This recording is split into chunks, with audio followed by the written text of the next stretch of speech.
O derramamento de óleo nas praias do Nordeste é o maior registrado no país. Atingiu mais de 460 locais, sendo 10 estados e mais de 100 municípios.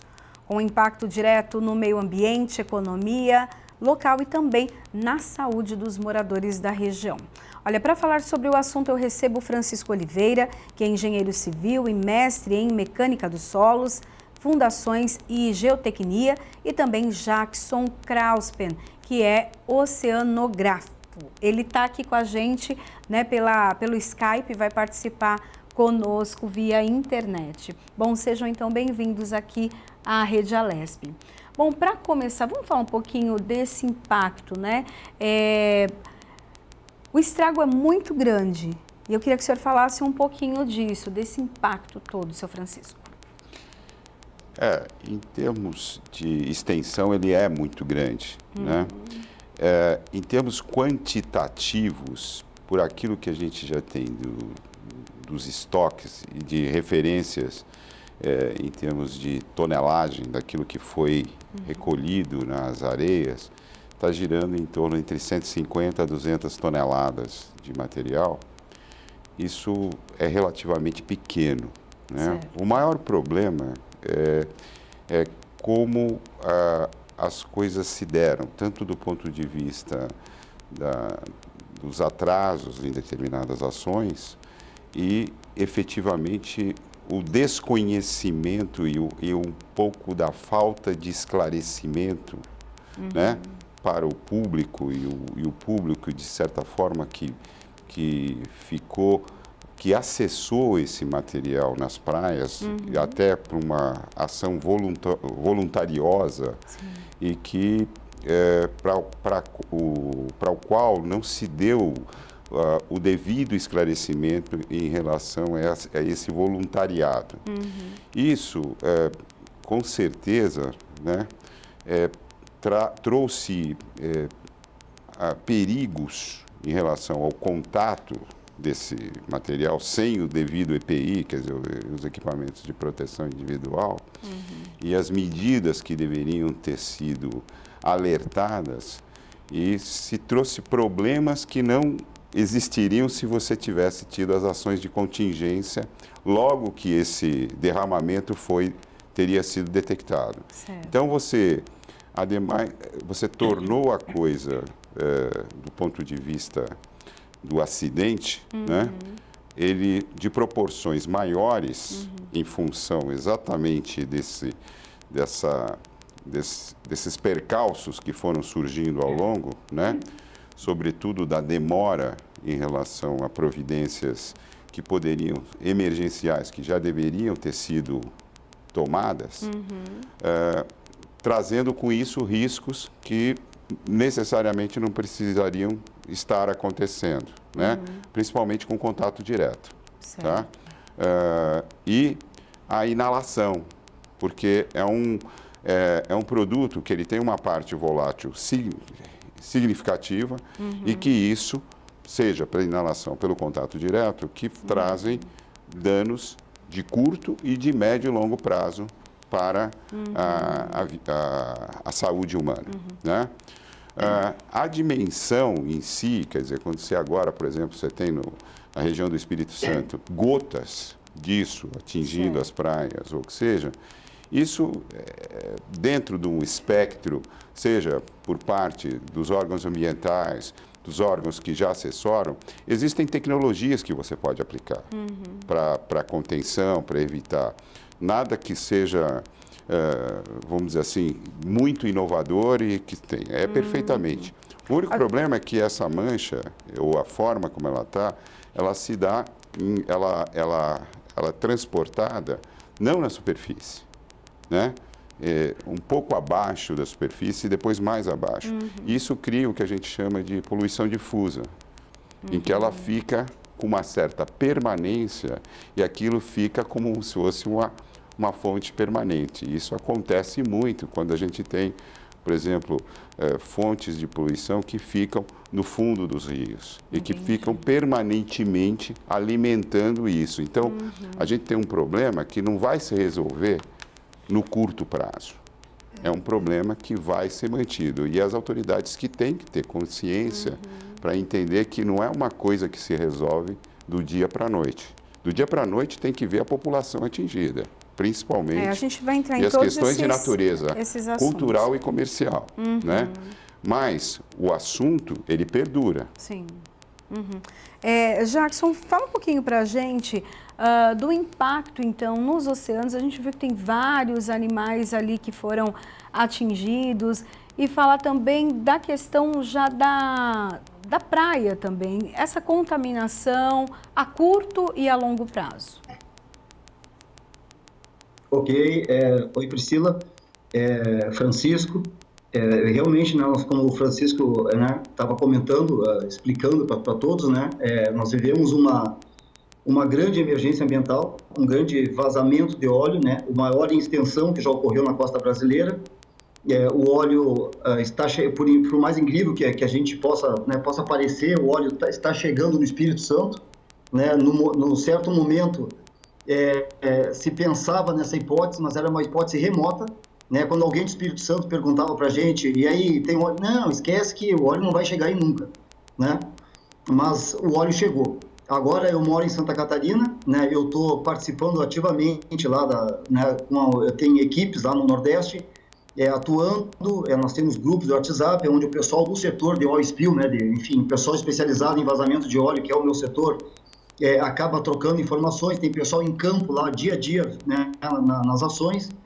E agora eu ouço aqui em Santa Catarina as pessoas me perguntando daqui, Jackson, o que vamos fazer quando o óleo chegar aqui?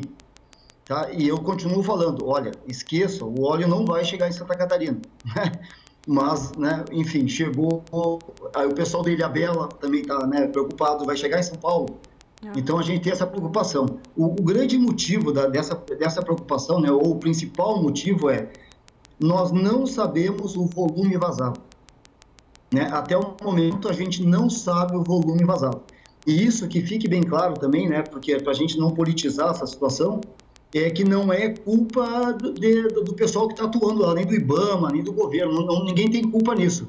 A gente não sabe porque não se conseguiu descobrir o causador da emergência. Então, depois que nós conseguimos saber quem causou, talvez consigamos saber qual a quantidade de óleo vazado. E isso é diretamente proporcional à magnitude do acidente, a quantidade de óleo que chegou, que vai chegar nas praias ainda. Tem praias do Nordeste que o óleo chegou, a praia foi limpa e retornou a receber óleo. Tem óleo novamente chegando nas mesmas localidades que já tinham sido limpas. Então a gente não sabe a quantidade desse óleo que vazou. O que a gente consegue saber, muitas informações desencontradas de centros de especialistas, de estudo, sobre o tipo do óleo, já tem uma versão que o óleo que atingiu o Sergipe parece não ser o mesmo que atingiu outras localidades. Então, ainda tem uma certa névoa sobre o que é o produto e a origem, logicamente, e a quantidade. O que nós temos de dados sobre a quantidade uma imagem de satélite que conseguiu ser capturada. A mancha parecia ter até 50 quilômetros de comprimento por 2 quilômetros de largura a 700 quilômetros da costa, Então, isso é a única coisa que se tem da mancha. Então, se for aquele volume todo, é muito óleo que vazou, E pelo formato da mancha, pelo comportamento que ela estava no satélite, ela pode ter sido lançada ao mar enquanto o navio navegava, A embarcação que lançou ela navegava, que provavelmente foi uma embarcação. Muito bem. No momento que esse óleo caiu, para a gente entender o impacto, eu estou dando essa introdução para nós entendermos aonde chega o impacto desse óleo nas praias, que foi o destino final dele.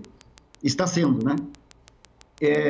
Esse óleo, durante a vida dele na água, desde o tempo que ele foi lançado, que parece que foi lá pela meados de julho, ele sofreu intemperismo, pelo sol, pela água do mar, pela temperatura da água do mar, a variação, e ele acabou perdendo vários componentes que criam a matriz desse hidrocarboneto. Isso a gente sabe, ele é um hidrocarboneto. Já tem até gente que fala que não é petróleo, que pode ser um óleo, combustível. pode ser um resíduo, né, de tanques de navio, enfim. Ainda não dá para se afirmar nada, né? O que a gente sabe é que esse óleo, a partir do momento que ele começou a se deslocar pelo ambiente marinho, ele perdeu muito dos seus componentes. As frações voláteis evaporaram, as frações solúveis se solubilizaram na água. E o que chegou foi a parte, digamos, o que sobrou para ser feito a biodegradação, né? Se continuasse no meio ambiente. Claro que a tarefa mais difícil do meio ambiente é conseguir biodegradar esse óleo, né? Por ser aquele óleo ali. Muito bem, aí o que vem a importância da gente dar ênfase nesse momento por exemplo, as equipes que estão tirando o óleo da praia, a maior parte é de voluntários, né? A gente já viu eles trabalhando sem EPIs, certo? Então, assim, o primeiro dano que a gente tem que levar em consideração é o dano no ser humano, né? A gente, até quem trabalha com emergência, como eu, quando a gente ministra treinamento ou atende emergências ambientais, a primeira preocupação é com o ser humano. E, logicamente, na sequência, com o meio ambiente, né, pela sua grande importância para a nossa vida, né? Então, o que está acontecendo? Esse óleo, ele entrou nos manguezais, ambiente de nível 10 de preservação, né, manguezais e corais. É o top dos ambientes que devem ser preservados. Então, nós já temos registros de óleo dentro de manguezais. Então, o impacto dentro do manguezal, ele vai durar muito tempo.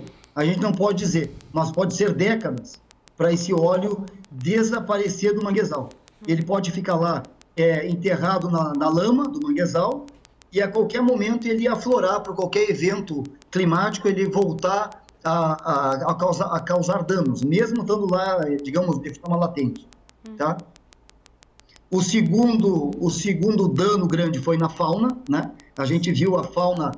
Qual é a fauna que nos preocupa, né? São as tartarugas marinhas que a gente viu, aves petrolizadas, oleadas, né, que a gente chama, como é o termo técnico. Só que esses são os grandes organismos, né?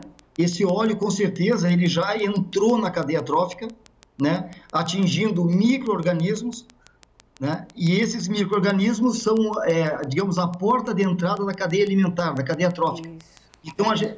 Oi? Essa linha que eu tô imaginando também, conforme o senhor fala, né? Então, a base alimentar que é uma grande preocupação, não é, Jackson? Porque chega inicialmente um contato que vai externo, ter, né?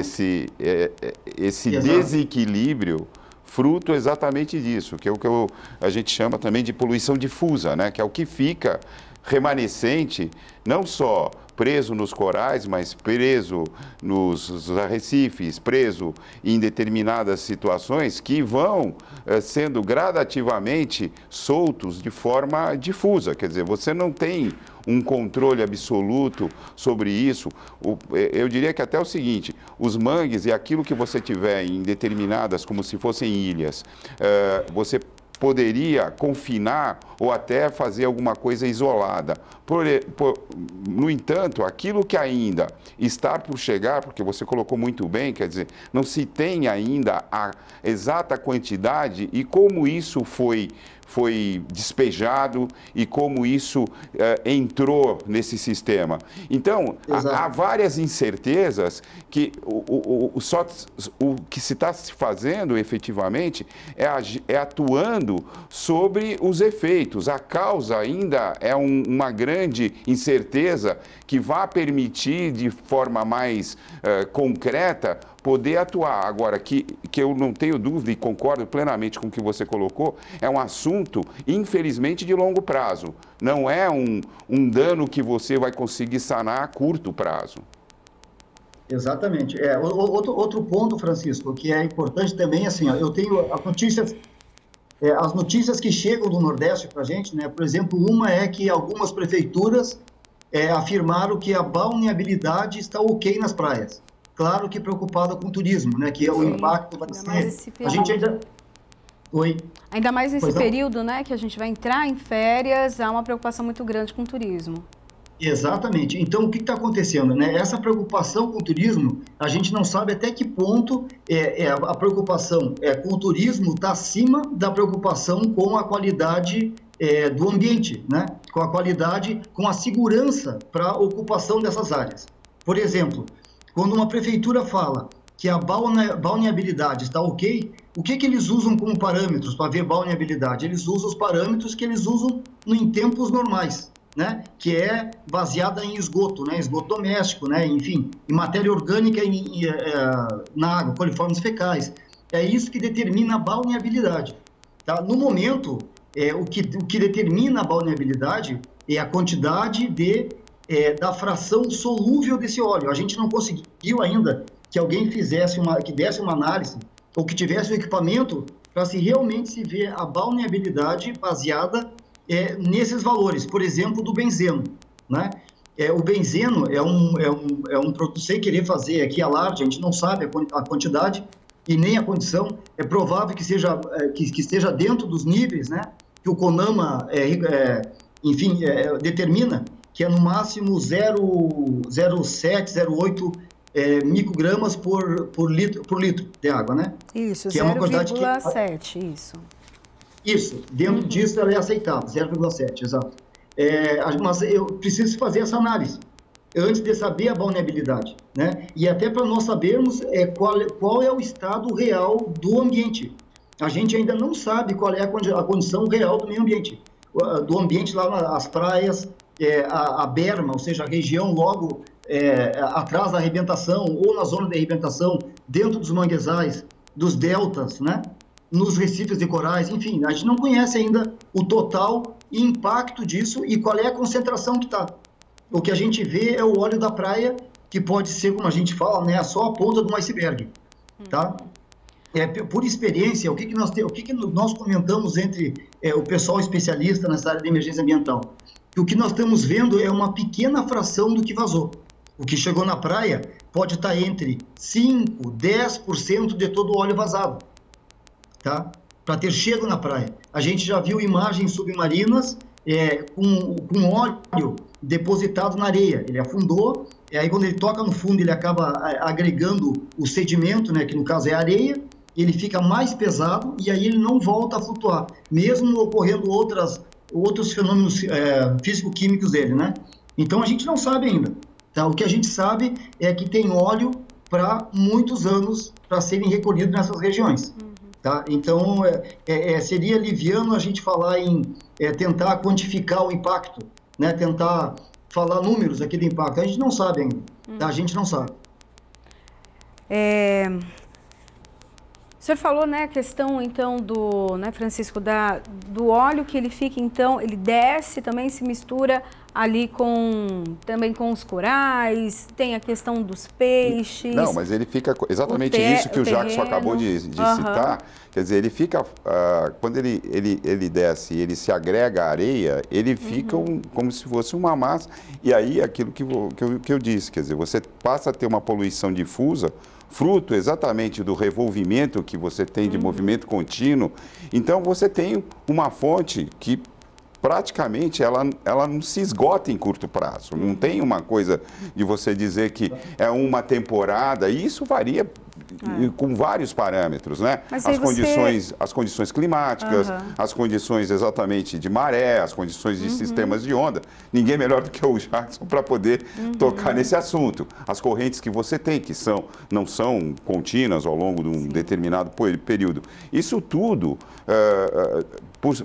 mostra por si só que o problema, ele é complexo, ele não é para...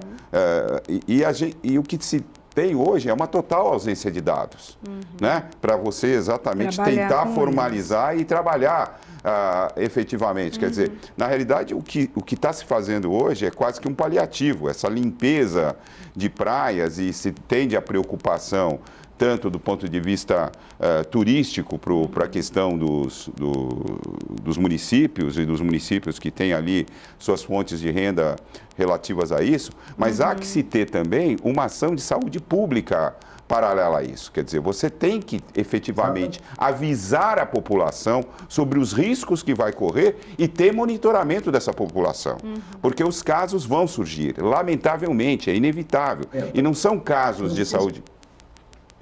Só um parênteses no que você falou, só para não perder aqui o fio da meada, como a gente fala. Você tem razão, outra coisa importante é que nem todas as praias do Nordeste estão com óleo, né?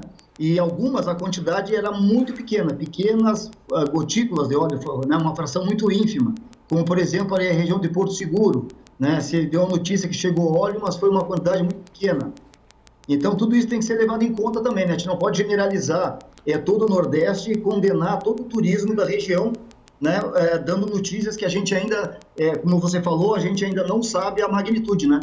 Exatamente, mas a ação preventiva de saúde pública para monitorar as populações, e ela tem que se dar tanto de natureza proporcional em relação ao que se já conhece, pelo menos, mas o monitoramento tem que ser efetivo, ou seja, qualquer situação que se veja de alteração, de náuseas, enjoos que possam estar ligados a sintomas que advêm desse tipo, ou de inalação, ou de contato direto, tem que ser imediatamente noticiada, informada e passar efetivamente a exercer esse monitoramento. Isso é tão importante quanto a avaliação mais global, porque é aquilo que a gente pode fazer no atual momento, que é uma questão de saúde pública, eu não tenho a menor dúvida, e que você tem que estar começando a estar aparelhado para poder fazer isso, é o que se pode fazer dentro do momento, até que se tenha maiores informações sobre a real dimensão do acidente, né, do que ocorreu. E a responsabilidade de quem é? Tanto na questão do acidente, ou, né, a gente não sabe direito as causas, mas de quem é a responsabilidade, de quem é a responsabilidade desse monitoramento, de saber de onde partiu realmente, se foi de um navio, há também indícios que pode ser de petroquímicos, Então, assim, quem é responsável por tudo isso? Eu acho que o processo investigativo em relação a causas é uma questão que é muito mais esmerada, existem as agências para seguir isso, a própria Polícia Federal está envolvida, ao que parece que foi colocado, e a ação investigativa ela tem que ser muito detalhada, principalmente, tanto no caso de acidentes, o Jackson colocou a possibilidade de serem fontes de petróleo distintas, quer dizer, pode não ser um único navio, pode ter sido mais de uma outra coisa, quer dizer, esses tipos de acidentes precisam ser avaliados com calma. Que você chega, a fonte chega, mas ele não é assim, não é do dia para a noite que você vai fazer isso, né? Agora, descoberto isso, você vai poder descobrir, ter ideia da dimensão do que efetivamente ocorreu, né? Agora, isso não invalida que você tem que começar a tomar providências em relação a conter, a evitar, quer dizer, há medidas que já podem ir sendo tomadas. O Jackson falou isso no início da fala dele, eu acho que isso é extremamente importante falar, não há que se eleger culpados no atual momento, né? Principalmente quando você está falando de acidentes. E se foram acidentes decorrentes de um derramamento de um navio, ou que seja, aí você poderá efetivamente fazer as responsabilizações. Por hora, em relação à tomada das providências pelos órgãos públicos, é no sentido de preservar a saúde da população. Sim. É preservar os frequentadores das praias, é tentar chegar a dar essa infraestrutura que muitos municípios, ou a maioria deles, não tem. Né? Então, esse acolhimento à população, esse atendimento à população, os avisos, as informações, criar uma rede permanente de informações, dos dados que vão ser colocados nos diversos níveis, como, por exemplo, essa rede que está sendo criada entre oceanógrafos, entre informações de diversos estados, no sentido de permitir que centros de excelência passem a trabalhar de forma conjunta para estudar o assunto, a parte de saúde pública passe a ser informada para ver onde que podem ser deslocadas equipes para que isso possa atender, porque o que acontece? Você tem uma deslocabilidade do país ao longo desses 10 mil quilômetros de costas durante o período de verão, que é inevitável, quer dizer, as pessoas não necessariamente vão apresentar os sintomas naquele lugar porque elas frequentaram aquelas praias. Isso precisa ser levado em considerações para que a análise seja global no intervalo, por exemplo, de 1000 quilômetros. Porque a pessoa do Rio Grande do Norte, mas que se deslocou da Bahia para passar férias, vai ter a sintomatologia depois de um mês, depois de 2 meses, quando ele já voltou para casa. Sim. Então, é muito importante que as autoridades de saúde mobilizem suas estruturas para que entendam que o problema é sério e que ele tem que ser tratado com a devida seriedade. Ô Jackson, a gente vê, então, assim, pelo menos na mídia, né, a questão do óleo quando ele já chega na praia e ali as pessoas voluntárias acabam fazendo a retirada. Tem também essa outra questão do óleo que está ainda no mar e que está indo para o fundo, né, do oceano. O que fazer? Existem técnicas para a retirada desse óleo de uma forma segura e diminuir esse impacto ambiental? Olha só, Priscila, é uma situação muito delicada, viu? Esse óleo, ele tá tendo uma característica ímpar, né? Ele está navegando, digamos, né? Ou se deslocando na deriva dele, a gente chama meia água.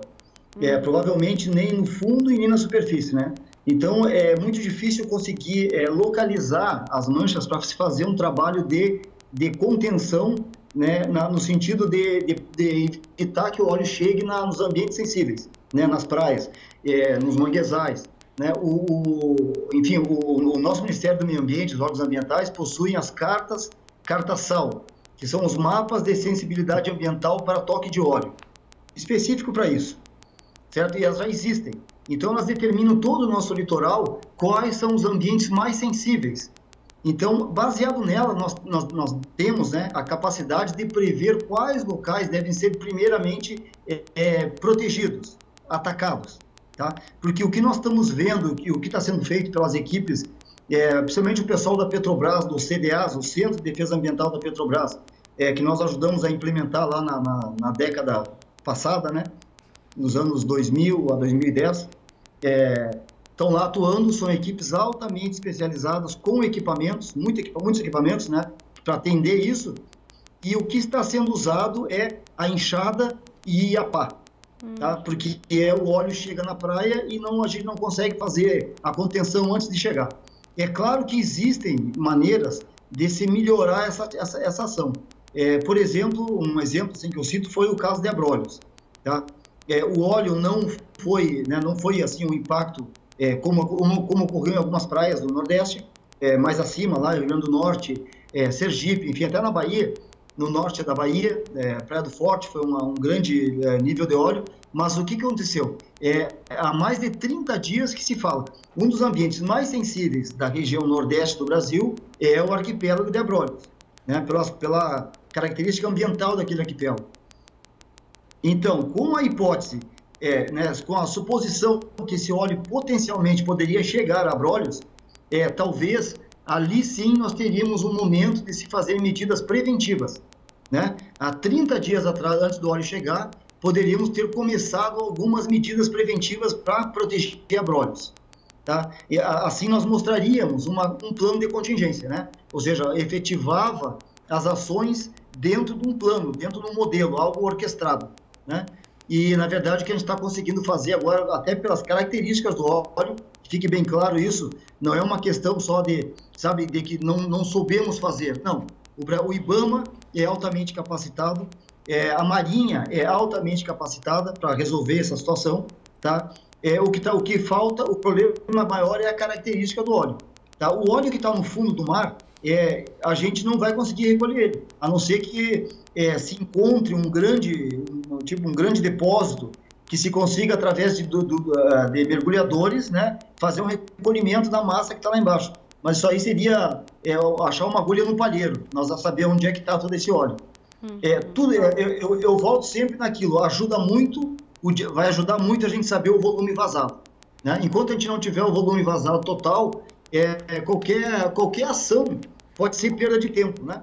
Eu acho que o caminho agora é nós nos debruçarmos nos mapas de sensibilidades a toque de óleo e começarmos a escolher quais ambientes devem ser protegidos.